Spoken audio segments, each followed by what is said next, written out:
আমাদের এখানে যে পেশেন্টের রুট ক্যানাল ট্রিটমেন্টটা চলছে সেই পেশেন্টের এখানে এই যে জায়গাটা রিমার্ক করেছি, দেখেন লাল টকটকে একটা অংশ বসে আছে, এটা হলো আসলে ডেন্টাল অ্যাবসেস। তার মানে হচ্ছে এখানে পুজ বের হচ্ছে। এখানে ক্রনিক একটা কেস, অলমোস্ট মোর দেন 1 ইয়ার পেশেন্ট ভুগছিলেন।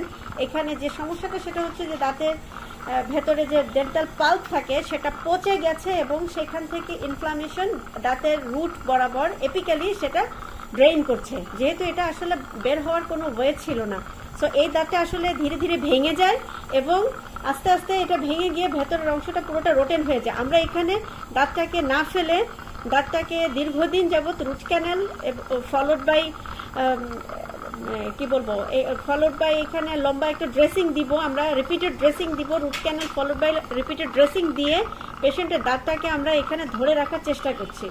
সো আপনাদের যদি এ ধরনের সমস্যা থাকে আপনারাও এই ধরনের ট্রিটমেন্ট করে চেষ্টা করবেন যেন দাঁত না ফেলে দাঁতকে ধরে রাখা যায়।